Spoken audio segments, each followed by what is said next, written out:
reposisi Erick Thohir ini hasil kompromi antara Prabowo dengan Jokowi.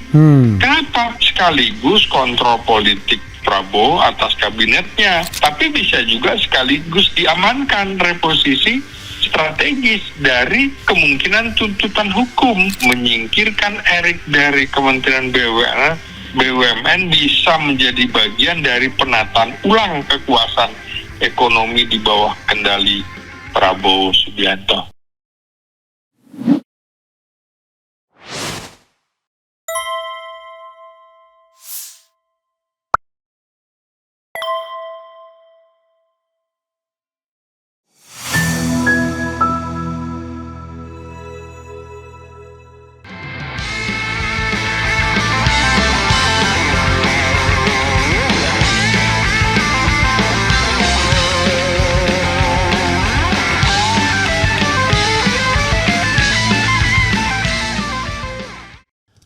Assalamualaikum warahmatullahi wabarakatuh, sobat RH sekalian. Jumpa lagi kita di channel yang keren ini, keren cadas. Ya sobat RH sekalian, sekarang kita mau tanya pengamat politik militer termasuk juga kepolisian, Mr. Slamet Ginting. Assalamualaikum warahmatullahi wabarakatuh, bro. Waalaikumsalam warahmatullahi wabarakatuh. Selamat Ginting di sini. Salam untuk semuanya. Luar biasa ya, bro. Tadi saya dengan Daeng atau Puang Said Didu bicara mengenai Kementerian BUMN. Dia bilang sudah benar tuh Erick Thohir, tapi Erick Thohir ternyata pencinta jabatan juga walaupun didegradasi, tetap juga dia nikmati itu jabatannya. Tapi itu another story. Sekarang yang ingin saya bahas kepada Anda adalah soal nama Djamari Caniago. Ya, menarik. Kita ribut mengenai kemungkinan Gatot Nurmantio, kemudian Mahfud MD, Andika Perkasa, which is itu adalah jenderal-jenderal di era Orde Reformasi. Ternyata yang diambil jenderal Orde Baru, yaitu kelahiran tahun 47 Djamari Caniago, sekarang sudah 76 tahun, pangkat terakhir Letjen dan sekarang diangkat menjadi jenderal kehormatan. Dan kemudian pernah menjadi anggota Dewan Kehormatan Perwira yang memecat Prabowo Subianto. Apa komentar Anda, Bung, melihat ini? Kita mulai dari Djamari Caniago dulu. Oke, jadi salah, bukan kelahiran 47, kelahiran 49, 76 tahun. Oke, ya. Sorry. Saya hitungan saya parah, 49. Oke, iya. Oke, silakan. Ya. Jadi Djamari Caniago ini menarik pada saat Prabowo dilengsarkan dari posisi Panglima Kostrat. Nah, posisinya diganti oleh Mayor Jenderal Johnny Lumintang sebagai Panglima Kostrat. Namun ada resistensi, maka Johnny Lumintang hanya menjabat sekitar 17-18 jam. Kemudian bendera Perang Kostrat diserahkan kepada Kasat Jenderal Subagio HS sambil menunggu kedatangan Djamari Caniago sebagai Pangdam Siliwangi masuk Jakarta. Disitulah menarik bahwa Djamari Caniago di era itu pada saat konflik Prabowo Subianto dengan Jenderal Wiranto sebagai Pangap, maka penempatan Djamari Caniago sebagai Panglima Kostrat dianggap sebagai orang kepercayaan Wiranto. Nah, di situ pula kemudian beberapa bulan kemudian dibentuklah Dewan Kehormatan Perwira yang dibentuk oleh Pangap Jenderal Wiranto, di mana Djamari Caniago menjabat sebagai Sekretaris Dewan Kehormatan Perwira. Ketuanya adalah Jenderal Subagio HS dan wakil ketuanya Letnan Jenderal Fahru Rozi. Sementara anggotanya ada Letjen Yusuf Kartanegara, Letjen Ari Kumaat, Letjen Agung Gumlar, dan Letjen Susilo Bambang Yudhoyono. Jadi kalau lihat peta waktu itu, Djamari Caniago itu berseberangan dengan Prabowo Subianto. Namun di dalam perkembangan sejak 2009, 2014, 2019 itu tidak pernah Jamari Caniago itu bersuara tentang proses DKP. Harusnya memang seperti itu. Ini rahasia tentara. Dia betul-betul tentara sejati yang menjaga rahasia tentara sekeras-kerasnya. Berbeda dengan Agung Gumelar. Di antara anggota Dewan atau personil Dewan Kehormatan Perwira, Agung yang berkoar-koar terus menghantam Prabowo. Jadi kasus ini selalu diangkat 2009, 2014, 19, kecuali 2024. Terutama saat Pilpres lah pokoknya ya. Ya, jadi menarik di antara figur-figur personil DKP cuma Agung doang yang menyerang Prabowo, yang lain tidak. Nah, termasuk yang menyerang tentu saja maksud saya Wiranto. Nah, disinilah kita melihat bahwa setelah 2024 Agung kan juga dengan Wiranto masuk di dalam orbit kekuasaan Prabowo Subianto, dengan hadiahnya adalah Wiranto diberikan jabatan penasihat khusus presiden bidang Polkam. Lalu Agung tetap menjadi posisi ketua umum Pepabrik dan menantunya pebulu tangkis Taufik Hidayat dijadikan wakil menteri pemuda dan olahraga, dikasih hadiah gitu ya. Nah, disinilah kemudian saya menganalisis di dalam politik Indonesia tidak ada kawan dan lawan abadi.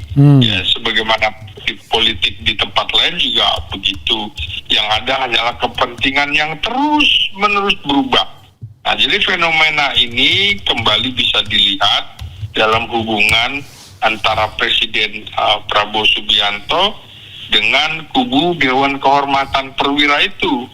Disinilah menurut saya tokoh-tokoh yang dulu memeriksanya dan membuat Prabowo harus berhenti dari dinas militer pada usia 47-48 tahun, ini mereka berkumpul di dalam satu koalisi mendukung pemerintah Prabowo plus lawan politiknya Prabowo dalam hal ini di luar DKP, yaitu Luhut Binsar Panjaitan, juga sekarang berada di kubu pemerintahan Prabowo. Jadi hadiahnya antara lain kepada Luhut Binsar Panjaitan adalah anak menantunya Jenderal Marulis Manjuntak tetap di posisi Kasat, Kepala Staf Angkatan Darat, tidak pernah diutak-atik oleh Prabowo Subianto. Subagio HS begitu, diberikan hadiah anaknya kini sudah jadi Mayor Jenderal, Majen Agus, dikasih hadiah kan? Ya. Majen siapa tadi? Sorry maaf. Agus Isro. Agus Isro, oke. Yang secara kontroversi melihat latar belakangnya dulu seharusnya nggak mungkin menjadi bintang 2 seperti ini. Jadi disitulah Prabowo menempatkan posisi-posisi penting di lingkaran kekuasaannya kepada orang-orang yang dulu memeriksanya. Nah, kali ini giliran Jamari Caniago. Nah, Jamari Caniago ini yang menarik menurut saya, dia juga sekarang tergabung di Partai Gerindra. Gitu. Nah, saya melihat komunikasi Jamari Caniago ini cukup baik. Artinya dia bisa diterima oleh kubu Wiranto, bisa diterima oleh kubu SBY, dan juga bisa diterima oleh kubunya Prabowo Subianto. Nah, soal lupa tadi hadiah buat SBY yang menjadi personil DKP juga, kan anaknya Agus Harimurti Yudhoyono tetap menjadi atau ditempatkan sebagai Menko Infrastruktur gitu kan. Sorry maaf, saya harus ulangi lagi dari 7 DKP ini. Oke ya, kita ulangi untuk penonton ya. Jenderal Subagio Hadisiswoyo ketua itu anaknya Majen ya kan? Iya. Kemudian Legend Fahru Rozi. Nah, Legend Fahru Roji Belum. diberikan posisi diakomodasi, karena sampai sekarang pun posisi Fahru Roji adalah termasuk orang nih yang juga pernah membahas tentang DKP-nya Prabowo. Jadi mungkin Prabowo ngitung juga, dan di saat ini juga dia bagian dari forum komunikasi purnawirawan prajurit TNI yang ingin memakzulkan Wapres Gibran. Oke. Kan? Jadi Fahru Roji belum diberikan tempat, kira-kira mau bertemu Prabowo juga belum dikasih sampai sekarang gitu ya. Jadi mungkin Prabowo ada pertimbangan-pertimbangan. Kalau Legend Yusuf Kartanegara ini masih hidup? Nah, Yusuf Kartanegara ini masih hidup, tapi belum juga diakomodasi. Nah, ini kan sudah pernah dulu di era Jokowi sebelumnya dia berada di kubu Jokowi karena di partai PKPI itu loh, dia menjadi Dewan Pertimbangan Presiden. Bersama Subagio HS dulu. Dewan Pertimbangan Presiden masanya Jokowi. Artinya irisan dia masih ke Jokowi. Kemudian Ari Kumaat sudah almarhum. Oke, cukup. Dari 7 itu sudah dibahas semua. Nah, pertanyaan saya adalah, ini kan kita tidak bicara tentang nostalgia masa lalu saja, tetapi manfaat Arie Caniago dalam konstelasi politik hari ini. Menurut Anda, apa kebutuhan Prabowo menghadapi geng Solo atau menghadapi yang lain? Karena tadi saya mengatakan, nah sekarang sudah ada trio, yaitu Prabowo, kemudian Syafri Samsudin, dan kemudian Menko Polkamnya Djamari Caniago plus Ahmad Doviri, sehingga Hankam sudah bisa dipegang nih sama Prabowo. Jangan lupa Ahmad Doviri lebih senior 2 tahun dibandingkan Listio Sigit gitu. Jadi kebutuhan masa kininya apa kira-kira? Ya, sebelum itu karena tadi Anda menyebut nama Gatot Nurmantio, Andika Perkasa, analisis saya sejak awal tidak pernah menempatkan Andika Perkasa, Gatot Nurmantio maupun Mahfud MD untuk posisi Menko Polkam. Alasannya begini, Andika kan berada di kubu PDIP, kan, pada saat Pilpres. Nah, tentu saja menurut saya kemungkinan isu ini dihembuskan oleh kubunya PDIP untuk menempati posisi Menko Polkam, tukeran dong sama Budi Gunawan yang juga beririsan dengan PDIP kan? Ya, maka Prabowo nggak akan memberikan itu. Kedua, terhadap Gatot Nurmantio juga yang pada saat Pilpres kan juga tidak menyatakan dukungan di antara 3 pilihan itu, walaupun lebih dekat atau terafiliasi dengan Anies, tidak dikasih.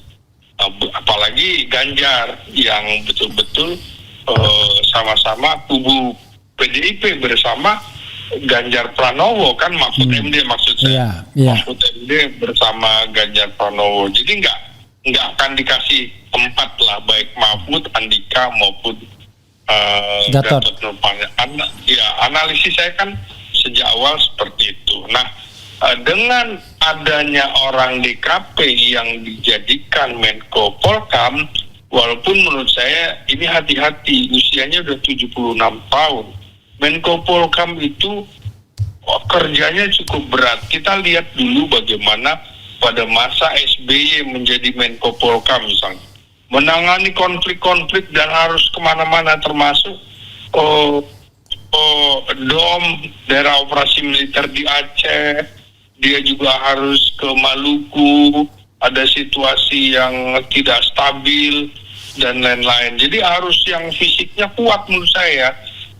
Ketika usia Djamari Caniago udah 76 tahun, seusia dengan SBY, berat juga ini. Nah, Djamari Caniago adalah lulusan Akademi Militer 1971, 3 tahun lebih senior daripada Prabowo Subianto. Namun mereka pernah bersaing dalam pengertian sesama komandan batalion Kostrad dulu. Mereka hubungannya baik sebenarnya dengan, artinya Jamari dengan Prabowo cukup baik. Saya ingin mengatakan bahwa di dalam di dalam sejarah politik Indonesia selalu menunjukkan bahwa pertarungan politik itu jarang berakhir dengan permusuhan abadi. Jadi alih-alih mempertahankan pendendam atau garis ideologis yang keras, elit politik Indonesia itu cenderung memilih jalan rekonsiliasi dan itu bahasa positifnya rekonsiliasi, bahasa negatifnya pragmatis. Ya, jadi ini juga memang bukan semata-mata jiwa besar Prabowo, enggak juga, tapi ini bagian dari kalkulasi politik untuk menjaga stabilitas dan kesinambungan kekuasaan Prabowo Subianto gitu. Jadi masuknya kubu DKP 1998 juga LBP dalam lingkaran kekuasaan Prabowo harus bisa kita baca sebagai bagian dari pola lama. Apa itu? Tokoh-tokoh kuat bersatu ketika kekuasaan berpindah tangan. Ya kan udah bukan Jokowi lagi. Jadi mereka kemudian lompat ke kubu yang berkuasa, pragmatis. Jadi jenderal-jenderal ini juga ya kayak jenderal kancil begitu kan, memanfaatkan situasi. Nah, di sini Prabowo sebagai presiden tentu saja memiliki agenda besar. Untuk merealisasikan agenda besar ini dia butuh dukungan luas, termasuk dari kalangan militer senior ini yang orang-orang seperti Jamari dan juga elit lama yang pernah di sisi yang berlawanan dengan dirinya, misalnya orang-orang yang dulu berada di kubu Jokowi kan termasuk Agung Gumelar gitu kan, kemudian LBP dan lain-lain lah begitu, termasuk Wiranto kan dulu juga di kubunya Jokowi. Nah, jadi disinilah kita lihat ternyata jenderal-jenderal kancil itu pragmatis juga gitu loh. Nah, jadi inilah menurut saya Prabowo menyatukan mereka bukan lagi soal udahlah maafkan bukan, tapi ini strategi konsolidasi untuk memperkuat legitimasi politiknya dan juga menjaga stabilitas pemerintahannya supaya tidak diganggu oleh jenderal-jenderal senior ini gitu loh. Ya kan kita lihat bagaimana mereka menyerang Prabowo secara ugal-ugalan, terutama yang dilakukan oleh Agung Gumelar. Sekarang kan diam Agung setelah itu tidak diutak-utik Taufik Hidayat kan begitu. Agung Gumelar dan LBP yang pernah menghina itu kan nggak salah ya, LBP juga nggak salah. Iya, termasuk Hendro Priyono ya. Iya. Oke, bro, kita geser. Tapi begini, kan tadi saya mengatakan Syafri Samsudin itu tidak mungkin dia beranjak dari Kementerian Pertahanan. Karena itu legacy Prabowo dan disitulah ibaratnya kunci kekuatan Prabowo. Karena dia juga ketua DPN ya, dan kemudian ketua hariannya Syafri sebagai ex officio Menteri Pertahanan. Dan DPN kata saya tadi bekerja di bidang ekonomi sekarang karena juga ada deputi bidang ekonominya. Ngambil lahan sawit, take over lahan sawit dari orang-orang yang ilegal, nanti juga akan tambang ya. Tapi perlawanan ada gitu. Nah, dengan adanya Jamari Caniago, maka kemudian bagaimana Syafri atau posisi Syafri sekarang?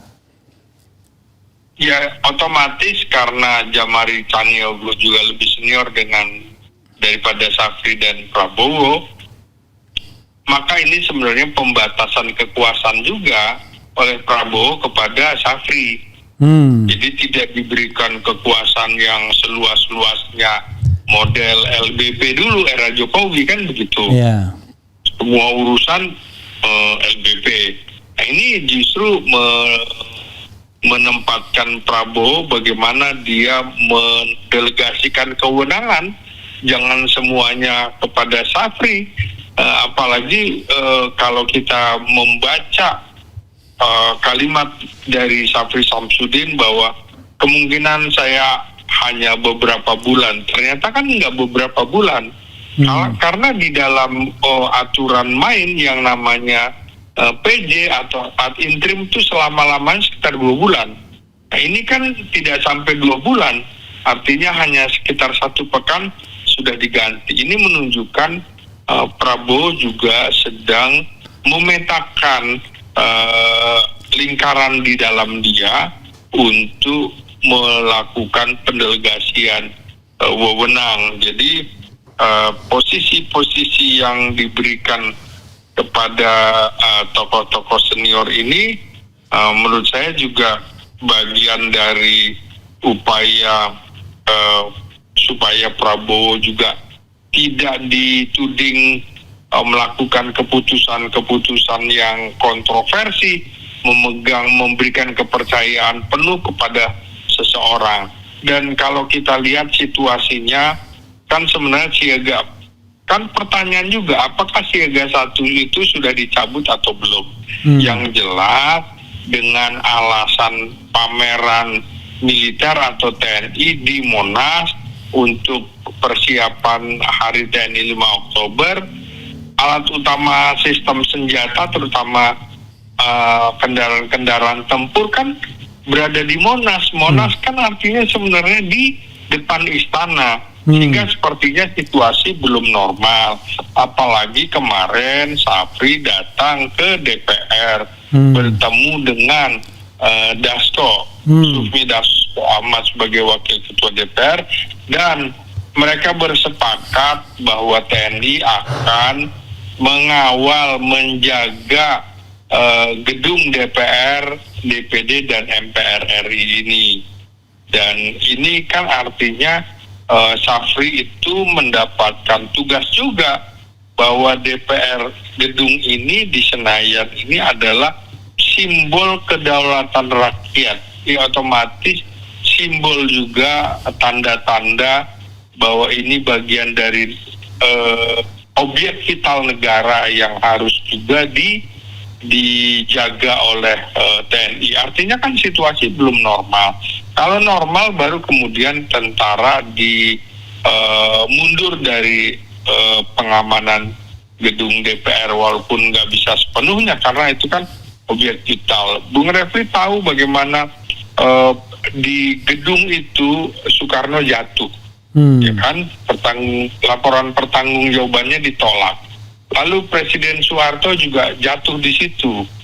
Begitu juga Habibie, pertanggungjawabannya ditolak sehingga dia nggak maju lagi. Ya, belum lagi Gus Dur. Nah, karena itu nggak main-main nih oposisi DPR RI ini, di mana dengan Undang-Undang Aspal tahun 2002 ini membuat Indonesia seperti negara parlementer. Semuanya serba dikomunikasikan atau diputuskan lewat MPR. Misalnya Hakim Agung juga kok harus fit and proper test ke DPR. Oh, ini sama-sama lembaga tinggi negara. Jadi memang menurut saya harus ada yang dibenahi kekonyolan dari 4 amandemen tahun 2002. Itu pikiran saya, Bu. Oke, bro. Sebelum kita kemana-mana, kita fokus balik lagi ya. Lagi ke reshuffle ini. Jadi menurut Anda diangkatnya Jamari Chaniago itu juga semacam check and balances ya di antara elit militer di sekitar Prabowo, begitu ya? Iya, jadi kan Prabowo juga memang sedang membangun fenomena ini juga mencerminkan politik patronase dan dinasti yang sudah mengakar di dalam sistem politik, sekaligus dia ingin menjelaskan sebenarnya kepada publik, ini ada juga yang disebut di patronase dan dinasti politik, misalnya Agum dengan Taufik Hidayat, SBY dengan AHY, kan begitu, Subagio HS dengan Maijen Agus Isro gitu ya. Jadi pengangkatan ini juga bukan semata bentuk balas budi, tapi juga investasi politik yang terus berputar dalam lingkaran kekuasaannya supaya tidak hanya Prabowo yang diserang sebagai lo keluarganya, sementara kemarin Prabowo baru saja keluarganya atau keponakannya mengundurkan diri dari anggota DPR Rahayu Saraswati itu. Jadi masyarakat juga jangan akhirnya supaya masyarakat tidak terus mempertanyakan keadilan dan meritokrasi dalam hal ini. Nah, makanya penunjukan Djamari Caniago kan menunjukkan bahwa tokoh senior loh yang bukan kaleng-kaleng, kan dia pernah menjadi Kasum TNI, itu bintang 3, Wakil Kepala Staf Angkatan Darat bintang 3, Panglima Kostrat. Jadi betul-betul tokoh senior yang dihormati, termasuk dihormati oleh SBY sekalipun. Ini jadi menurut saya kalau dari kacamata politik praktis, ya inilah ya sah-sah aja di dalam sistem demokrasi yang memang mengakomodasi kompromi politik. Sekaligus menurut saya Prabowo sedang mengumumkan kepada publik, terutama yang mencibir dia dengan pemeriksaan yang dilakukan oleh DKP, di mana Djamari Caniago sebagai sekretaris DKP, inilah sesungguhnya terjadi rekonsiliasi antara Prabowo dengan para perwira senior anggota DKP, personil DKP 1998, juga dengan LBP yang bisa kita baca sebagai simbol politik bahwa konflik era yang lama itu sudah usai. Dan atau kalau kita bicara simbol lain, bukan konflik sudah usai, tapi semua orang yang dalam tanda kutip memecat, menzalimi dia, akhirnya semuanya sudah tunduk di bawah ketiak kekuasaan dia. Misalnya begitu. Itu dia yang Anda baca. Tajam kali itu. Iya, jadi sekaligus tidak kesannya tidak ada lagi fragmentasi dan stabilitas nasional tetap terjaga. Padahal di sisi lain kan publik juga akhirnya bisa menangkap, wah betapa mulianya Prabowo bisa memaafkan sedemikian rupa para seniornya. Sekaligus sebenarnya adalah sekarang lu ada di bawah kendali gua, kan kira-kira gitu bahasa premannya. Iya kan, kalau dia menghadap presiden kan walaupun senior kan nggak mungkin juga dia cuma wo doang kan. Ya sekaligus. Sebelum jadi presiden panggil wo doang, tapi setelah jadi presiden menghadap pasti bapak presiden kan. Dan bisa-bisa mau menghadap juga dipersulit kan. Iya. Izin Teddy dulu. Iya, jadi bagi Prabowo juga ini sekaligus memperkuat citranya sebagai negarawan, bukan hanya mantan jenderal yang kontroversi. Ya, kira-kira begitu, Bung Ref. Oke, saya bergeser satu tema lagi sebelum kita akhiri ini ya. Cukup 2 tema ini karena ini sudah memakan pembicaraan yang panjang juga. Tema mengenai reformasi sektor keamanan Polri. Tadi kan sektor pertahanan. Tapi Menko Polkam sebenarnya politik dan keamanan itu pertahanan juga di situ dikoordinasi. Nah, pertanyaan saya adalah ini menarik kan ketika Ahmad Doviri ditunjuk sebagai penasihat khusus Presiden bidang keamanan, ketertiban masyarakat dan reformasi Polri. Oke. Selama ini penasihat khusus itu on the paper saja. Wiranto penasihat khusus, Dudung juga begitu gitu ya. Mereka juga mereka mengeluh ketemu presiden saja sulit gitu kan. Kalau tidak deketin Teddy mungkin nggak akan ketemu juga. Oke. Tetapi Ahmad Doviri ini sebenarnya disebut-sebut menjadi pengganti Sigit sesungguhnya. Tetapi sayangnya dia sudah pensiun. Walaupun saya bilang ya itu kan tergantung, kalau dibikin perpu pengaktifan kembali dengan jangka waktu terbatas juga bisa disetujui. Dan dia angkatan 89, lebih senior dibandingkan Sigit dan paling senior di antara jenderal yang aktif, ya kan? Dia kan baru pensiun tahun ini, sekitar Juni. Nah, Lalu dikaitkan dengan reformasi kepolisian yang dituntut orang. Pertanyaan saya adalah, apa nggak terbalik ya? Ini kan anggar rangka Prabowo.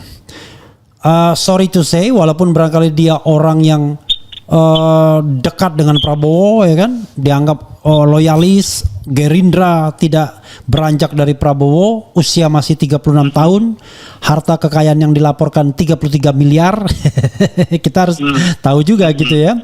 Tidak ada orang yang tidak mencari insentif dari kekuasaan gitu.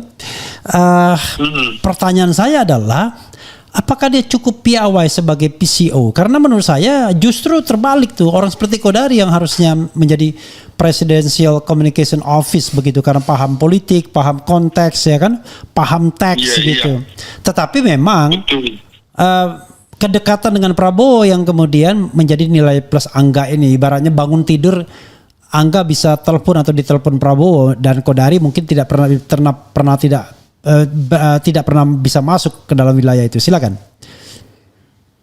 Ya, pertama saya harus mengatakan juga, bagi Prabowo mengakomodasi Kodari, tadi kan bagaimana dari Jokowi ya, Jokowi terhadap Kodari. Nah, sekarang bagi Prabowo mengakomodasi Kodari masuk ke dalam posisi strategis KSP, itu bisa menjadi bentuk konsesi terhadap Jokowi agar dukungan politiknya tetap utuh kepada Prabowo. Kemarin kan ada semacam kongres luar biasa Bara JP JP yang Jokowi minta supaya dukungan tetap utuh. Jadi di sini juga bisa dilihat sebagai ujian sebenarnya kemandirian bagi Prabowo. Apakah kau bisa sepenuhnya membentuk tim sendiri atau tetap berada di bawah bayang-bayang Jokowi? Jadi disinilah menurut saya masing-masing melakukan penanaman akar kekuasaan gitu. Menanam akar kekuasaan oleh orang-orangnya. Dilakukan oleh Jokowi, dilakukan juga oleh Prabowo. Jadi inilah bagian dari strategi politik Prabowo dan juga Jokowi untuk bisa menempatkan pengaruhnya di pemerintahan. Nah, bagi Jokowi juga dia ingin tetap punya pengaruh walaupun tidak menjabat lagi, sekaligus mengharapkan bahwa transisi pemerintahan dari dia dengan Prabowo berjalan mulus. Prabowo mau menjalankan program-program yang dulu diciptakan Jokowi dalam proyek-proyek mercusuar. Kira-kira begitu, Bung. Oke, terakhir ya, ini pertanyaan terakhir adalah, kalau Said Didu, terakhir B, ini terakhir. Jadi kalau Said Didu tadi mengatakan strategi makan bubur panas itu diterapkan Prabowo untuk menghabisi dalam tanda kutip geng Oslo, kan begitu. Tetapi dia butuh banyak sendok katanya. Salah satu sendoknya itu Jamari Caniago, ya kan. Kemudian tadi Ahmad Doviri, menggeser Erick Thohir, ya kan. Itu sendok semua itu. Kemudian barangkali nanti Danantara dan BUMN disatukan. Nah, dari Anda, apakah geng Oslo ini memang akan tamat atau sesungguhnya ini cuma main catur aja? Kadang maju, kadang makan bidak, tetapi kemudian dimakan juga, atau bagaimana? Silakan, ini explore terakhir Anda sebelum Anda bikin closing statement. Iya, ini kalau kita lihat, berarti kita membahas Erick Thohir juga ya.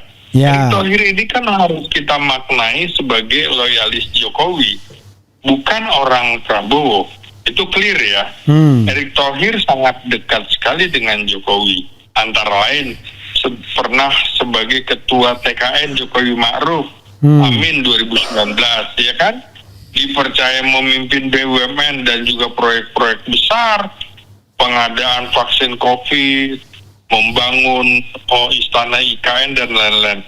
Nah, ini bahkan sering dianggap sebagai penerus Jokowi. Nah, walaupun publik sudah tahu dia bukan bagian dari inner circle-nya Prabowo. Nah, jadi menurut saya bagi Prabowo mungkin dia merasa tidak nyaman Erick Thohir di BUMN karena ini kan sektor vital harus dipegang oleh orangnya sendiri yang berurat berakar. Nah, sementara Erick Thohir ini berurat berakar pada era Jokowi, sehingga Prabowo ingin menempatkan orang-orangnya di posisi strategis. Nah, kita harus bisa lihat apakah Erick dibuang atau diamankan. Dipindah ke Menpora, menurut saya bacaannya begini. Lu kan dulu jadi Menteri BUMN, lu banyak duit di situ. Sekarang lu di depan mata bisa terkena proses hukum. Uang lu banyak. Nah, uang lu sekarang ditanam di sini. Lu distribusikan untuk kepentingan olahraga kita. Salah satu targetnya Indonesia masuk Piala Dunia. Jadi seperti itu, dan bisa juga dia demosi karena kan portofolionya lebih rendah Menpora ketimbang Menteri BUMN. Nah, jadi bisa juga Erick dipaksa pindah sebagai penyingkiran politik halus terhadap loyalis Jokowi dari lingkar inti pemerintahan Prabowo. Tapi bisa juga sekaligus diamankan reposisi strategis dari kemungkinan tuntutan hukum. Nah, jadi ini yang bisa kita baca tergantung perspektifnya nanti seperti apa. Jadi bisa juga dibaca parkir aman juga untuk Erick tetap berada di kabinet, tapi tidak lagi memegang kekuasaan ekonomi secara langsung. Nah, ini bisa jadi reposisi Erick Thohir ini hasil kompromi antara Prabowo dengan Jokowi. Kenapa?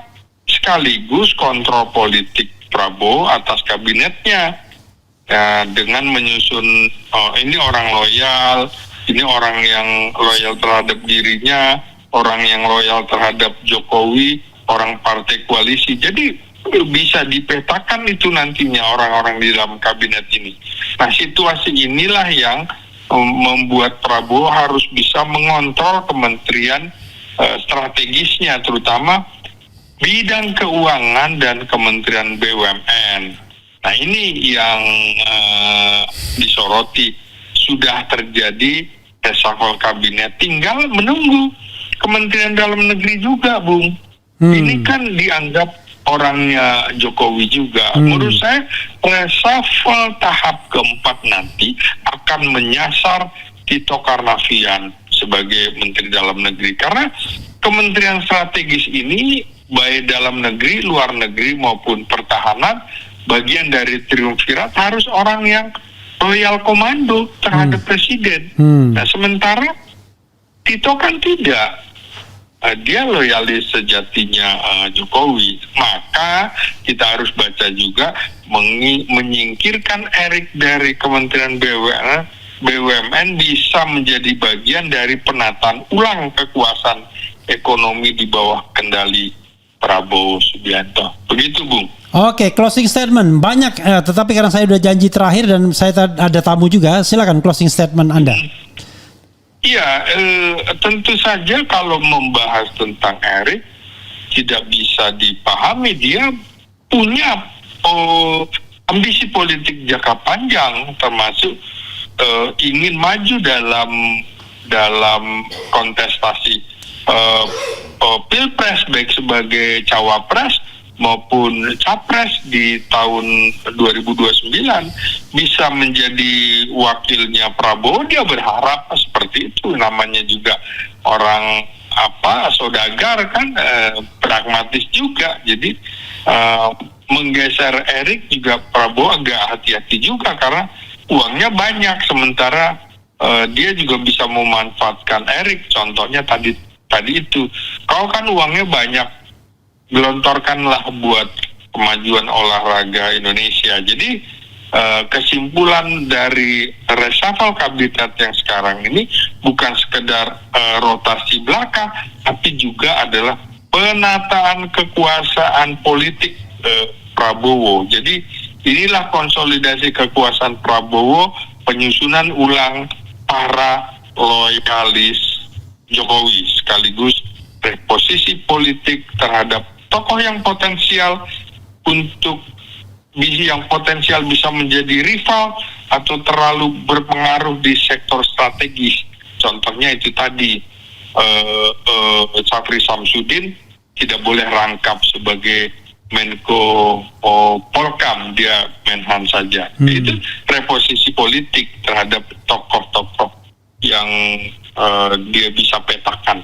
Kira-kira begitu, Bung Refli.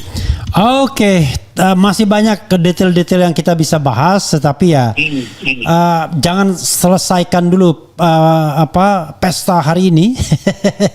Nanti kita akan pesta opini lainnya di kesempatan lain. Makasih, Bro. Siap, oke. Bung Refli. Wassalamualaikum warahmatullahi wabarakatuh. Teman-teman. Oke, assalamualaikum warahmatullahi wabarakatuh. Waalaikumsalam warahmatullahi wabarakatuh. Ya, saudara sekalian, itu dengan Selamat Ginting. Banyak hal yang sudah kita diskusikan. Banyak hal pula yang sebenarnya masih perlu didalami ya terhadap reposisi ya pemerintahan Prabowo Subianto ini. Apakah betul ini adalah upaya untuk menyingkirkan atau menghapuskan jejak geng Oslo, ataukah ini sesungguhnya ya game permainan politik biasa? Tetapi apapun yang Anda mainkan, jangan korbankan kesejahteraan rakyat yang ingin melihat bahwa negara ini makin lama makin baik, bukan makin lama makin kacau ya. Begitu sahabat sekalian. Wassalamualaikum warahmatullahi wabarakatuh. Keren jadas.